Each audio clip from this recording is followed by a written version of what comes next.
धर्म संस्थापना के देवता भगवान श्री कृष्ण के चरणों में मेरा नमन। परात्पर गुरु डॉक्टर जयंत बालाजी आठवाले के चरणों में मेरा नमन। आज faculty of law university of Delhi द्वारा ये जो कार्यक्रम आयोजित किया गया है, इसमें जो डिग्निटरीज़ हैं on the dais, professor L Pushpa Kumar ji, आपको मेरा नमस्कार। प्रोफेसर डॉक्टर अंजू वाली टिक्कू जी, डॉक्टर विकास जी, मेरे बहुत अच्छे मित्र और सीनियर एडवोकेट जे Sai Deepak ji, professor Yogesh Singh ji, vice chancellor,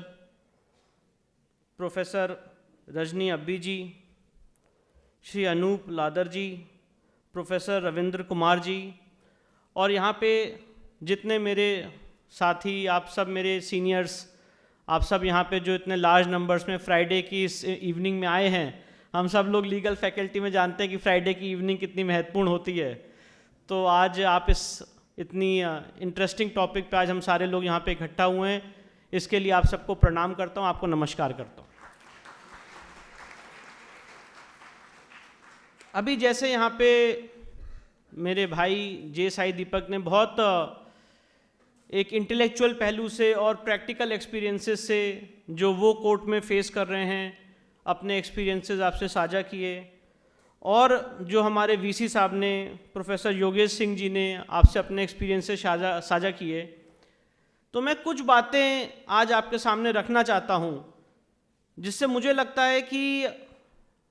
जो मेरे पास समय दिया गया है उसमें हम लोग कुछ ऐसे विषयों पे आज चर्चा करें जो कहीं ना कहीं इस नैरेटिव की वॉर में कहीं जो रियल इश्यूज है वो खो गए हैं।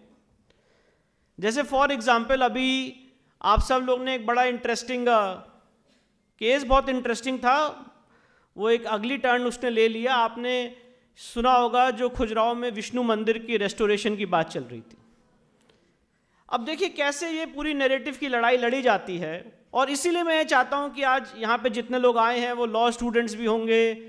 अलग अलग फील्ड से होंगे। इसको कैसे हम लोग पिन पॉइंटेड अगर बात करें तो नतीजे निकल सकते हैं, पर कहीं ना कहीं नैरेटिव के चक्कर में जो रियल बात है वो रह जाती है। अब खुजराहो के इस मंदिर के केस में जो सबसे रियल बात थी वो ये थी जो हमें आपको पूछनी चाहिए, और मैं आपके सामने सेक्शन 16 ऑफ ASI एक्ट 1958 रखना चाहता हूं। आजकल इंफॉर्मेशन टेक्नोलॉजी का ज़माना है, कोई भी आदमी उसको गूगल करके देख सकता है। Section 16 sub clause 1 of the act of 1958 में स्पेसिफिक रूप से लिखा हुआ है कि कोई भी जगह जो एक श्राइन है, जो एक प्लेस ऑफ वर्शिप है, उसमें वहां पे कोई भी ऐसा काम नहीं किया जाएगा जो उसके चरित्र के, उसके रिलीजियस कैरेक्टर के विपरीत है। Nothing will be done in a place which is a shrine inconsistent with its character. ये सेक्शन 16 सब क्लॉज 1 का मैंडेट है। और साथ ही साथ section 18 of the same act of 1958 there is a provision that in a place which is a public place of shrine or worship ASI has to grant access.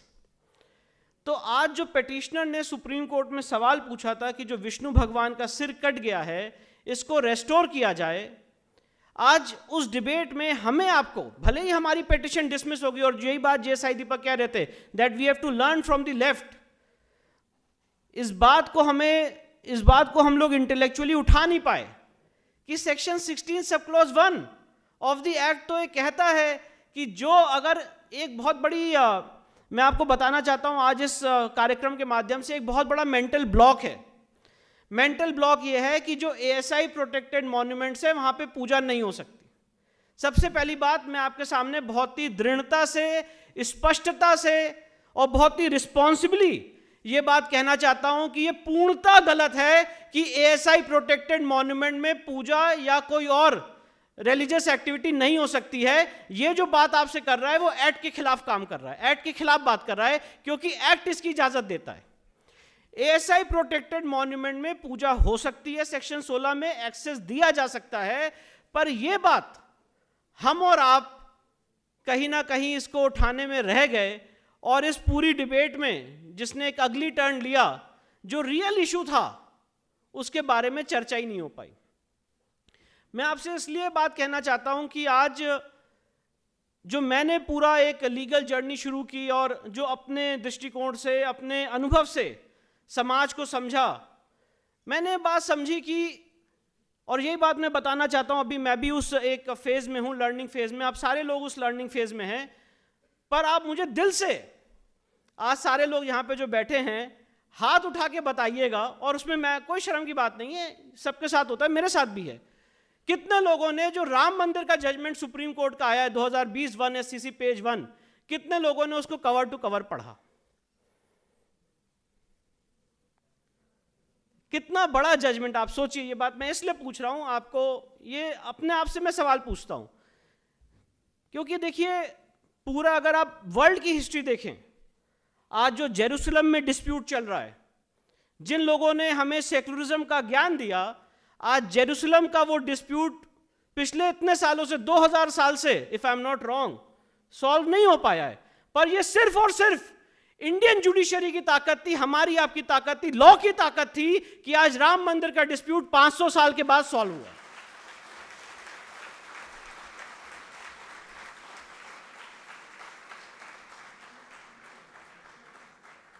Ram मंदिर का dispute solve होने से ज्यादा महत्वपूर्ण था कि राम मंदिर के केस में जो प्रश्न उठे, जो क्वेश्चंस उठे कोर्ट के सामने, लोगों के सामने, वो बहुत इंटरेस्टिंग थे, और उसको कोर्ट ने कैसे आंसर किया, ये हमें आपको पता होना चाहिए, क्योंकि मैं ऐसा मानता हूं कि राम मंदिर का केस इस देश का बहुत बड़ा टर्निंग पॉइंट है, और जो आगे आने वाले, अगर हम धार्मिक लिटिगेशन की बात कर रहे हैं, अगर हम सिविलाइजेशनल वैल्यूज की बात कर रहे हैं, अगर हम एक सिविलाइजेशनल बैटल की बात कर रहे हैं, तो राम मंदिर का केस एक बहुत बड़ी आधारशिला है। इसको इसीलिए मैं आपसे आज ये निवेदन कर रहा हूं कि जब भी मौका मिले अपने जीवन में, राम मंदिर का जजमेंट इसको बराबर पढ़ें। और मैं सुप्रीम कोर्ट में, मैंने पहले भी निवेदन दिया था, दोबारा भी निवेदन देने जा रहा हूं कि राम मंदिर का जो पूरा जजमेंट आया है सुप्रीम कोर्ट की, इसमें कमिटी बनी हुई है, अलग अलग भाषाओं में, हिंदी भाषा में, ये जितनी 8 शेड्यूल में जितनी भाषाएं हैं, उसमें राम मंदिर का जजमेंट ट्रांसलेट करके लोगों को प्रोवाइड किया जाए। अब जैसे राम मंदिर के केस में एक सबसे महत्वपूर्ण पहलू, और ये एक फाउंडेशनल प्रिंसिपल है, चाहे वो ज्ञानव्यापी हो, चाहे वो अलग अलग जो मंदिर और हमारी धार्मिक संस्कृति, हमारे जो कोर इश्यूज हैं, सिविलाइजेशनल इश्यूज हैं, उसके रेस्टोरेशन की जो सबसे बड़ी आधारशिला है, वो राम मंदिर के जजमेंट में छुपी हुई है, जिसमें जब प्रश्न पूछा गया और ये एक नैरेटिव बिल्ड किया गया, once a mosque always a mosque, ठीक है, उनका इस्लामिक लॉ हो सकता है once a mosque always a mosque, पर राम मंदिर के जजमेंट में जब ये सवाल आया कि क्या मंदिर तोड़ देने से, हिंदू देवी देवताओं की मूर्ति तोड़ देने से, उसको भंजित कर देने से क्या मंदिर का अस्तित्व समाप्त हो जाता है, तो सुप्रीम कोर्ट के 5 जजेस ने यूनानिमस फैसला दिया है कि मंदिर तोड़ने से देवता का अस्तित्व समाप्त नहीं होता है, जो मंदिर बनाने का संकल्प है वो अमर होता है, वो अमिट होता है। तो ये हिंदू शास्त्रिक नियम है, हिंदू शास्त्रिक नियम है, once a temple always a temple. पर आज इस बात को हम लोग, इस बात की अहमियत को इतना, और मैं ये नहीं कह रहा हूं कि राम मंदिर का जजमेंट सिर्फ और सिर्फ सेलिब्रेट करने के लिए, राम मंदिर के जजमेंट में बहुत सारी ऐसी फाइंडिंग्स हैं जो कहीं ना कहीं इंटेलेक्चुअली हमारे आपके खिलाफ गई हैं। इसके ऊपर भी गहनता से चर्चा करने की, मंथन करने की जरूरत है। जैसे for example, Hindu deity is a juristic person और Hindu deity is a perpetual minor. ये बात इलाहाबाद हाईकोर्ट ने 30 सितंबर 2010 को होल्ड की थी और प्रिवी काउंसिल के सारे जजमेंट्स को फॉलो किया था, पर इसको कहीं ना कहीं डाइल्यूट किया गया कि अगर हिंदू डेटी परपिचुअल माइनर है, पर वो तब परपिचुअल माइनर नहीं माना जाएगा कि अगर वहां पे शिबायत एब्सेंट है या शिबायत नेग्लिजेंट है। तो ये जो डाइल्यूशन किया गया, इसको कहीं ना कहीं हम लोग को मीट करना पड़ेगा। आज राम मंदिर के फैसले में एक बहुत ही महत्वपूर्ण फैसला आया, और ये जो ज्यूरिस्टिक पर्सनैलिटी का कंसेप्ट है, इसको राम मंदिर के फैसले में बड़े अच्छे से एलैबोरेट किया गया। एक केस उठा था सिख समाज की तरफ से, जिसमें ये कंट्रोवर्सी उठी कि जो गुरु ग्रंथ साहिब है, क्या वो प्रॉपर्टी होल्ड कर सकती है, whether it can hold property, weather a book, a religious book can hold a property. और सुप्रीम कोर्ट ने राम मंदिर के जजमेंट में पहले के जजमेंट्स को फॉलो किया और उसमें ये बात मेंशन्ड है कि Guru Granth Sahib is a juristic personality और गुरु ग्रंथ साहिब के नाम पे प्रॉपर्टी दर्ज हो सकती है, that can file a case and a case can be filed against him. मतलब हमारी धार्मिक ग्रंथ को एक ज्यूरिस्टिक पर्सनैलिटी का दर्जा दिया गया। पर ये इतना महत्वपूर्ण जो बात है आज हमारे आपके बीच में ये उतने पॉपुलर परसेप्शन में नहीं आ पाई। इसी तरह से आज ये जो जितनी लीगल लड़ाई चल रही है, लोग मुझसे पूछते हैं कि ज्ञानव्यापी के केस में क्या हो रहा है, कृष्ण जन्मभूमि के केस में क्या हो रहा है, अलग अलग केसेस में क्या हो रहा है, और मैं उनको बताता हूँ। मतलब मैं आप सोचिए इतनी बड़ी जानकारी का अभाव है या इंटरेस्ट का भी अभाव हो सकता है। आज आप ये सोचिए, और मैं अपनी बात को आगे बढ़ाऊंगा उदाहरण से आज, और मैं इसमें किसी का साइड नहीं ले रहा हूँ, एक न्यूट्रल बात रख रहा हूँ कि आप इस स्ट्रक्चर को, इस व्यवस्था को समझिए। आज डॉग लवर्स के खिलाफ और इनफैक्ट एक एनिमल राइट्स एक्टिविस्ट जितने भी हैं, अभी जस्टिस पर्दीवाला साहब का एक फैसला आया सुप्रीम कोर्ट का डॉग इशू को लेके, उन्होंने सुओ मोटो कॉग्निजेंस लिया। तो देश में जितने डॉग लवर्स थे वो इकट्ठा हो गए और एक डिबेट हुई कि भाई ये फैसला गलत है। उन डॉग लवर्स की आवाज इतनी मजबूत थी कि उस मैटर को 3 जज बेंच को रेफर करना पड़ा और जो 2 जज बेंच का जजमेंट था उस पर स्टे लगा। अभी फिर से उसमें फर्दर मॉडिफिकेशंस हुए। पर मैं ये नहीं समझ पा रहा हूं कि हमारी आपकी आवाज इतनी मजबूत क्यों नहीं है कि जब सारे मंदिरों के केसेस पे, प्लेसेस ऑफ वर्शिप एक्ट के वायलेशन में, सारे जुडिशियल प्रिंसिपल्स के वायलेशन में स्टे लगा दिया गया, आज तक लोगों को पता ही नहीं है। 12 दिसंबर 2024 को सुप्रीम कोर्ट की 3 जज बेंच ने बिना किसी प्लेंटिफ को सुने हुए सिर्फ और सिर्फ एक पक्ष की याचिका में, जेएसआई दीपक भी उस दिन कोर्ट में मौजूद थे, वो भी अपनी जो आज अपनी पीड़ा आपके सामने बता रहे हैं, उन्होंने भी उस दिन प्रयास किया, सारे लोगों ने प्रयास किया, पर ज्ञानव्यापी के पेटिशनर्स, कृष्ण जन्मभूमि के पेटिशनर्स, इन सबको बिना सुने हुए जो सबसे कोर लीगल प्रिंसिपल है एक्सेस टू जस्टिस, उस पर रोक लगाते हुए सारे केसेस पे रोक लगा दी गई और यह बोला गया कि जो भी पेंडिंग केसेस हैं उसमें कोई इफेक्टिव ऑर्डर पास नहीं होगा और अगर कोई केस नया फाइल होगा तो वो रजिस्टर भी अगर होगा, वो अगर फाइल भी होगा तो रजिस्टर नहीं किया जाएगा। आप सोचिए, as a law student, as a person who is जो लॉ करना चाहते हैं, आगे प्रैक्टिस करना चाहते हैं, ये कितना एक ड्रैकोनियन इंटरिम ऑर्डर है। और आज इसकी वजह से जो साइड पे जो ऑन स्पॉट सिचुएशंस हैं वो हर दिन बदल रही हैं, और जब ये स्टे ऑर्डर हटेगा आज से 5-6 साल बाद, तब तक जो स्ट्रक्चर है, जो साइट है, जो प्रूफ्स हैं, जो एविडेंसेस हैं, वो डिस्ट्रॉय हो चुके होंगे। पर इसके बारे में हमारे अंदर जागृति ही नहीं है, पता ही नहीं है। मतलब वर्चुअली मैं ये बात कहना चाहता हूं बहुत ही, and I am sorry to say that, कि इस देश के जुडिशियल सिस्टम में डॉग लवर्स को उनका हक मिल गया, उनकी बात सुन ली गई, पर जो टेंपल लवर्स हैं उनकी बात अभी तक पहुंच नहीं पाई। ये हमारे सेकुलर सिस्टम की एक स्ट्रक्चर है। और इस चीज के लिए मैं आज, हम और जेएसआई दीपक, हम सारे लोग आपके पास आए हैं कि आपको भी ये सिर्फ लड़ाई हमारी या जेएसआई दीपक या जितने लोग यहां पे हैं, हम सबकी, ये हम सबकी एक लड़ाई है। और इन पूरी लड़ाई में मैं ये बताना चाहता हूं, हमारा मकसद सिर्फ और सिर्फ ये है कि जो हमारे पुरखों की, हमारे पूर्वजों की जो वैल्यूज थी, जो वो हमें दे गए हैं, उसको कम से कम अगर हम और आप वापस नहीं ला सकते तो कम से कम उसके लिए स्ट्रगल करें, उस स्ट्रगल में भागीदार बने। ये बहुत इंपॉर्टेंट है। मैं ये बताना चाहता हूं, आप सब लोग कहीं ना कहीं सोमनाथ मंदिर गए होंगे, और अगर कोई इकोनॉमिक्स की यहां पे बात हो रही थी तो टेंपल इकोनॉमिक्स इस देश की जीडीपी में किस लेवल तक कंट्रीब्यूट करती है वो तो एक अलग विषय है। पर टेंपल जो मंदिर है, वो मैं ऐसा मानता हूं कि मंदिर हमारे यहां सिर्फ और सिर्फ एक रिलीजियस स्ट्रक्चर नहीं था। टेंपल हमारे लिए एक एजुकेशनल हब था, एक सोशल सेंटर था, और एक बहुत बड़ा ज्ञान का केंद्र था। अगर सोमनाथ मंदिर आप जाएंगे तो वहां पे देखेंगे एक एरो लगा हुआ है जिसमें ये बताया गया था 7वीं सेंचुरी में कि यहां से लेके साउथ पोल तक जमीन का एक कण भी आपको नहीं मिलेगा। ये सोचने वाली बात है कि हमारे पूर्वज 7वीं सेंचुरी में जब ना सैटेलाइट हुआ करती थी तो उनको ये ज्ञान कैसे प्राप्त था। उसका सिर्फ और सिर्फ एक ही आंसर है कि जो उनकी आध्यात्मिक ऊर्जा थी उससे उनको ये सारी बातें पता थी कि कहां पे आज इस पूरे सृष्टि की किस तरह से संरचना की गई है। इसी तरह से जब मैं ज्ञानव्यापी के केस में वहां पे मौजूद रहता था साइट पे, तो बड़ी एक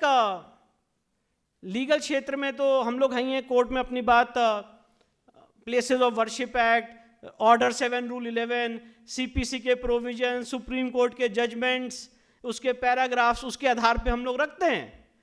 पर जब मैं ज्ञानव्यापी के केस में वहां पे सर्वे में जाता था तो मैं देखता था कि आज भी, और ये बात देखिए कितनी बड़ा इसके पीछे कितना बड़ा कोरिलेशन है, जो तथाकथित आज डिस्प्यूटेड स्ट्रक्चर है, आज भी लोग वहां पे जाके अपना सर झुकाते हैं, नमन करते हैं, और उसके बाद जो रानी अहिल्याबाई होलकर ने जो मंदिर बनाया था सन 1770 में, उसके दर्शन करते हैं। और जब मैंने ज्ञानव्यापी के केस में अध्ययन किया तो जो हिस्टोरिकल बुक्स हैं और जो 12 लोगों ने गवाहियां दी 1939 में, उसमें भी यही बात लिखी हुई है कि जब भी लोग पूजा पाठ करने जाते हैं वहां पे चौखट पे पूजा पाठ करके अपना सर माथा रख के पूजा पाठ करने आगे जाते हैं, ये मानते हुए कि हमारे आराध्य, हमारे ईश्वर अंदर है। आज उस पूरे एरिया को जहां पे शिवलिंग बरामद हुआ 16 मई 2022 को, सोमवार का बुद्ध पूर्णिमा का वो दिन, मैं उसको कभी भूल नहीं सकता हूं। आज जो लोग वो पूरी बातें कर रहे थे कि ये शिवलिंग नहीं, ये फाउंटेन है, आज वो सारी बातें कहीं ना कहीं इस लीगल डिबेट में खो गई। इसलिए मैं आपके सामने ज्यादा समय ना लेते हुए ये बात कहना चाहता हूं कि हमें अपनी बात फैक्ट और फिगर के आधार पे, जो स्टैट्यूट कह रहा है, जो लॉ कह रहा है, उसके आधार पे करनी है। और इस समय ये पूरी की पूरी सिविलाइजेशन कोई फेवर नहीं मांग रही है, ये पूरी की पूरी सिविलाइजेशन ये कह रही है कि please do justice with us. जो आज न्याय की परिभाषा है, अगर आज संविधान की पूरी संरचना देखी जाए तो right to go to the court and have a trial is the most fundamental of the fundamentals. ये अगर आज एक कॉन्स्टिट्यूशन की और जुडिशियल रिव्यू और एक्सेस टू जस्टिस, ये अगर आज एक फंडामेंटल प्रिंसिपल है, आज अगर इसका ब्रीच हो रहा है तो we all must unite together. और मैं एक बात और कह के अपनी बात को विराम दूंगा, हम सारे लोगों को बहुत ज्यादा अध्ययन करना है। इस समय जो कानून कंप्लीटली अगेंस्ट द कॉन्स्टिट्यूशन है, फॉर एग्जाम्पल अभी मैं हाल फिलहाल में एक केस में काफ़ी दिन से मेहनत कर रहा हूं, जो हनुमान जन्मभूमि का केस है, जहां पे किष्किंधा में अंजनाद्रि पर्वत पे कोप्पल डिस्ट्रिक्ट में कर्नाटका में हनुमान जी का जहां पे जन्म हुआ था तुंग रिवर के बगल में, उस हनुमान जन्मभूमि के टेम्पल को कर्नाटका सरकार ने 2018 में एक्वायर कर लिया। To be very precise, on 24 September 2018 government ने उस टेम्पल को एक्वायर कर लिया। अब जब उस केस में मैं अंदर घुसा तो मैंने Karnataka Hindu religious and charitable endowment act 1997 का अध्ययन किया।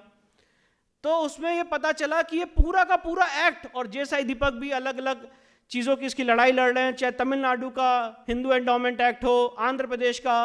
अलग अलग स्टेट के एंडोमेंट एक्ट हों, ये सारे के सारे एंडोमेंट एक्ट कंप्लीटली अनकॉन्स्टिट्यूशनल है, शिरूर मठ के जजमेंट के खिलाफ हैं।